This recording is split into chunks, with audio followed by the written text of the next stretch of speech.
Hello good morning students.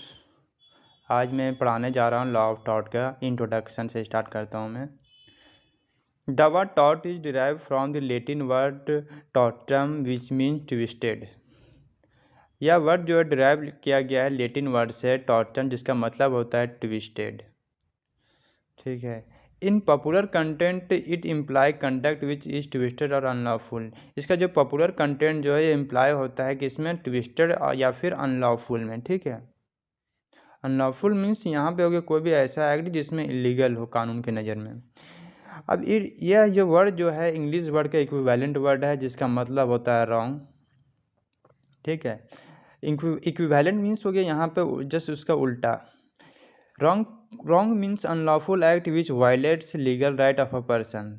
Wrong का मतलब हो गया कि अनलॉफुल एक्ट, कोई भी ऐसा एक्ट जिसमें अनलॉफुल हो, मतलब इलीगल हो कानून के नज़र में, जिसमें वायलेट होता है किसी पर्सन का लीगल राइट। ठीक है। और मैं एक चीज़ और बताना चाहता हूँ लॉ ऑफ टॉट के बारे में, कि लॉ ऑफ टॉट जो है कोडिफाइड नहीं है। जैसे कि आईपीसी जो है, आईपीसी हो गया, कॉन्स्टिट्यूशनल लॉ हो गया, कॉन्ट्रैक्ट एक्ट हो गया, ये सब क्या है, ये सब कोडिफाइड है। बट लॉ ऑफ टॉट जो है वो कोडिफाइड नहीं है। आप पूछेंगे क्यों सर, ऐसा क्यों? तो बच्चों मैं बताना चाहता हूँ कि लॉ ऑफ टॉट जो है भारत में ये उतना मतलब डेवलप नहीं है इंग्लिश लॉ के अकॉर्डिंग, इंग्लिश लॉज के कंपेरिजन। ठीक है। क्योंकि यहाँ के जो लॉ ऑफ टॉट जो है ड्राइव किया गया किससे, इंग्लिश कॉमन लॉ से। ठीक है। वहाँ के जो ब्रिटिश कॉमन लॉ जो है वो काफ़ी मतलब वहाँ कोडिफाइड है। हाँ, जैसे कि डेवलप कंट्री में कोडिफाइड है, जैसे हो गया अमेरिका हो गया, ब्रिटेन हो गया, यूरोप में हो गया, वहाँ पे कोडिफाइड है, बट इंडिया में नहीं है। इसका कारण ये कि यहाँ पे भारत में इतनी ज़्यादा डाइवर्सिटीज़ है और यहाँ पे इतने ज़्यादा मतलब इतने वास्ट पॉपुलेशन है, जिसके कारण यहाँ पे अभी समय है कोडिफाइड होने में, ये हो जाएगा। ये जब ये कानून बन रहा था तो उस वक्त ये बात उठा था, बट यहाँ फिर इसको डाइवर्सिटीज़ को देखकर फिर हमारे कानून बनाने वाले फिर इन चीज़ों को फिर गौर किया और फिर ये चीज़ को फिर ये किया कि नहीं, इसको कॉडिफाइड नहीं किया जाएगा, ये समय के अनुसार इसमें चेंजिंग लाया जाएगा और आगे जाकर डेवलप हो जाएगी हमारी कंट्री। तो उम्मीद है कि कॉडिफाइड हो जाएगी। ठीक है। अब wrong are of two types. Wrong जो है दो तरीके के होते हैं, सिविल रॉन्ग हो गया, क्रिमिनल रॉन्ग हो गया। तो सिविल रॉन्ग क्या है? सिविल रॉन्ग जो है प्राइवेट रॉन्ग है। प्राइवेट रॉन्ग मतलब कि हो गया किसी एक इंडिविजुअल पर्सन का रॉन्ग गलती है। ठीक है। अब प्राइवेट रॉन्ग क्या है? प्राइवेट रॉन्ग जो है ये इफेक्ट करता है कि इंडिविजुअल पर। जैसे कि प्राइवेट रॉन्ग में हो गया किसी के नाम हम का इस्तेमाल कर रहे हैं, बदनाम कर रहे हैं किसी को, डिफेम जिसको कहते हैं, डिफेम उसको कर रहे हैं, तो वो प्राइवेट रॉन्ग जो है पब्लिक रॉन्ग है। पब्लिक रॉन्ग जिसमें इफेक्ट करता है पब्लिक एट लार्ज को, पूरा सोसाइटी को इसमें इफेक्ट होता हो। जैसे कि मर्डर अगर करते हैं तो फिर क्या हो गया कि पूरा सोसाइटी को उस पर इफेक्ट होता है। जैसे डकैती हो गया, एक दहशत का माहौल बन जाता है, चोरी हो गया, तो उससे क्या हो गया, क्राइम में आ गया, क्रिमिनल रॉन्ग में आ गया। अब सेकेंडली जो है सिविल रॉन्ग के बारे में बताएंगे। Suit is filed against the wrong doer by the plaintiff. Suit जो है फाइल होता है रॉन्ग डूअर के खिलाफ, किसके द्वारा? प्लेंटिफ के द्वारा होता है। प्लेंटिफ मतलब हो गया जिसको नुकसान हुआ, और रॉन्ग डूअर किसको कहेंगे? जो नुकसान पहुंचाया हो। ठीक है। और क्रिमिनल रॉन्ग में जो है, क्रिमिनल रॉन्ग में जो स्टेट जो है इसके अगेंस्ट एक्शन लेता है अक्यूज पार्टी के द्वारा। ठीक है। अब आ गया justice is administered by the awarding compensation to the plaintiff. Thirdly क्या कहता है सिविल रॉन्ग में कि जस्टिस जो है कब मतलब न्याय किसके द्वारा मिलता है? कंपनसेशन के द्वारा मिलता है प्लेंटिफ को। ठीक है। कंपनसेशन मीन्स यहाँ हो गया मुआवजा, पैसे के तौर पे मिलता है आमतौर पर। अब इसी तरह क्रिमिनल रॉन्ग में जो इसमें जस्टिस जो है उसको रॉन्ग डूअर को जो है इसमें पनिश किया जाता है। ठीक है, स्टेट के द्वारा। अब civil wrong versus criminal wrong, civil wrong versus criminal wrong. ठीक है। टॉट जो है सिविल रॉन्ग आप लोग तो समझ गए होंगे, क्राइम जो है क्रिमिनल रॉन्ग है। सिविल रॉन्ग जो है बेसिकली तीन तरह के होते हैं, ब्रीच ऑफ कॉन्ट्रैक्ट होते हैं, ब्रीच ऑफ ट्रस्ट होते हैं, अदर सिविल रॉन्ग होते हैं। ठीक है। अब आगे बढ़ते हैं ब्रीच ऑफ कॉन्ट्रैक्ट। ठीक है।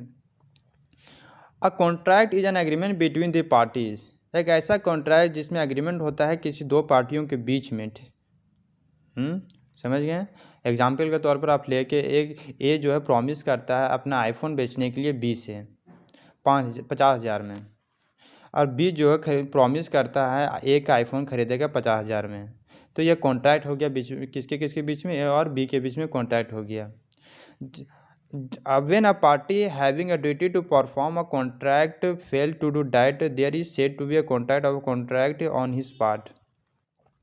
जब एक पार्टी का ड्यूटी बनता है परफॉर्म करने का वो ड्यूटी, और वो ड्यूटी फेल हो जाता है तो वो ब्रीच ऑफ कॉन्ट्रैक्ट कहलाएगा। एग्जाम्पल के तौर पर आप ले लो, ए जो है रिफ्यूज़ कर देता है, मना कर देता है आईफोन बेचने को बी से, ठीक है। और जो बी या फिर बी जो है 50,000 रुपया पे करने से मना कर देता है ए को, तो वो ब्रीच ऑफ कॉन्ट्रैक्ट हो गया। ब्रीच ऑफ कॉन्ट्रैक्ट के लिए जो है the aggrieved party can claim compensation from the other party. अब यहाँ एक चीज़ आप गौर कीजिएगा, एग्री पार्टी मीन्स यहाँ हो गया जिसको नुकसान हुआ हो, मतलब प्लेंटिफ, ठीक है, उसको कहेंगे, नोट कर लीजिएगा आप लोग। तो यहाँ कहता है कि ब्रीच एग्री पार्टी जो क्लेम कर सकता है कंपनसेशन के लिए फ्रॉम अदर पार्टी से, उसके जो अगेंस्ट पार्टी है उसके खिलाफ वो सूट फाइल कर सकता है कंपनसेशन के लिए। अब tort versus breach of contract, tort versus breach of contract. अब क्या है टॉर्ट, क्या है ब्रीच ऑफ कॉन्ट्रैक्ट क्या है, इस चीज़ के बारे में पढ़ेंगे। टॉर्ट में जो ड्यूटी जो फिक्स होता है लॉ के द्वारा, इसका मतलब आप लोग समझे कि कौन सा ड्यूटी फिक्स होता है, लेकिन आप लोगों को बताना चाहता हूँ कि लॉ ऑफ ड्यूटी वैसा ड्यूटी जिसमें टॉर्ट लॉ जो है पहले से ही फिक्स कर चुका होता है, उसमें कानूनी लॉ कोर्ट जो फिक्स करते हैं, ठीक है। इसमें कहता है टॉर्ट में लॉ ड्यूटी फिक्स करते हैं, इन्फोर्स बाय, ये इन्फोर्स है लॉ के द्वारा इन्फोर्स होते हैं। और ब्रीच ऑफ कॉन्ट्रैक्ट में जो है ये कंसेंट ऑफ द पार्टी के बीच में फिक्स होता है, या इसमें ब्रीच ऑफ कॉन्ट्रैक्ट में ड्यूटी फिक्स होता है consent of the party. Consent means agreement जो होते हैं पार्टी के बीच में, उसके द्वारा ये ड्यूटी फिक्स होता है, ये इन्फोर्स नहीं है लॉ के द्वारा। ब्रीच ऑफ कॉन्ट्रैक्ट याद रखिएगा। Violation of right in rem, मतलब ये वॉलेशन है राइट इन रेम। अब आप लोग का एक वर्ड सुनाई दिया होगा राइट इन रेम, रेम क्या आ गया, इसका मतलब हो गया ये एक है लीगल मैक्सिम है, ठीक है। तो इसका right available against the whole world, ये या जो राइट जो है अवेलेबल है पूरी दुनिया के अगेंस्ट, ठीक है। इसमें मतलब इसमें लॉ में सिर्फ एक आदमी के लिए ही ये नहीं हो, पूरी लॉ के लिए है कानून, सभी के पास क्लेम करने का राइट होता है। Violation of right in personam, right available against a definite person. अब ब्रीच ऑफ कॉन्ट्रैक्ट में हम पढ़ेंगे कि जो वॉलेशन ऑफ राइट जो है राइट इन पर्सोनम जो है सभी मतलब किसी डिफिनाइट पर्सन के पास ही रहता है उसका राइट, इसमें सिर्फ एक आदमी पर्सन क्लेम करने का राइट होता है। और इसमें क्या था टॉर्ट में सिर्फ सभी के पास क्लेम करने का राइट होता है टॉर्ट में। और अब आ गया फिर तीसरा पढ़ते हैं टॉर्ट का। टॉर्ट में जो डैमेजेस जो है जनरली अनलिक्विडेटेड होता है। अब आप लोग को एक चीज़ आप समझ में आया होगा कि अनलिक्विडेटेड डैमेजेस क्या है। अब क्या आप लोग यही सोचते हैं, बट आप लोगों को क्लियर मैं करना चाहता हूँ कि डैमेजेस जो है are generally unliquidated. Unliquidated damages मतलब कि इसमें कंपनसेशन पहले से फिक्स नहीं होता है, वैसा डैमेजेस जिसमें डैमेजेस पहले से फिक्स नहीं होता है, कंपनसेशन जिसमें पहले से फिक्स नहीं होता, कोर्ट फिक्स करता है, ठीक है। और उसी तरह ब्रीच ऑफ कॉन्ट्रैक्ट में जो है डैमेजेस जो है जनरली लिक्विडेटेड डैमेजेस होता है, ठीक है। ब्रीच ऑफ कॉन्ट्रैक्ट में जो डैमेज जो है लिक्विडेटेड होता है, इसमें कंपनसेशन पहले से फिक्स होता है पार्टियों के बीच से ही, ठीक है। जब वो एग्रीमेंट होता है उसी वक्त हो जाता है फिक्स। अब आगे damages are two types. Damages दो तरीके के होते हैं, लिक्विडेटेड डैमेजेस, अनलिक्विडेटेड डैमेजेस। अब यहाँ पे आप लोग डैमेजेस का मतलब आप क्लियर यहाँ करना चाहते हैं कि डैमेजेस का जो यहाँ जो टॉर्ट के अनुसार जो है उसका मतलब हो गया कंपनसेशन, मतलब हिंदी में इसको कहेंगे मुआवजा। अब लिक्विडेटेड डैमेजेस क्या होगा, sum payable by way of damages is predetermine, वैसा डैमेजेस जिसमें कंपनसेशन पहले से फिक्स होता हो, ठीक है, उसको लिक्विडेटेड डैमेज कहेंगे। अनलिक्विडेटेड डैमेजेस किसको कहेंगे, वैसा डैमेज जो नॉट प्री डिटरमाइन, इसमें पहले से फिक्स नहीं होता हो। इसमें लिक्विडेटेड डैमेजेस में जो है पार्टी एक दूसरे को जानते हैं। जैसे ब्रीच ऑफ कॉन्ट्रैक्ट में तो जब एग्रीमेंट करते हैं पार्टी एक दूसरे को तो जानते ही हैं, तभी तो एग्रीमेंट करते हैं। जब जानते हैं तभी एग्रीमेंट होता है दोनों के बीच में। अब इसमें अनलिक्विडेटेड डैमेजेस में जो है इसमें पार्टी एक दूसरे को नहीं जानते हैं। अब rule of privity of contract apply. Liquidated damage में rule of privity of contract apply होता है और अनलिक्विडेटेड डैमेज में rule of privity of contract apply नहीं होता है। तो आज मैं क्लास यहीं तक रखता हूँ, फिर मैं आगे की क्लास में पढ़ाऊँगा प्रिविटी ऑफ कॉन्ट्रैक्ट क्या है।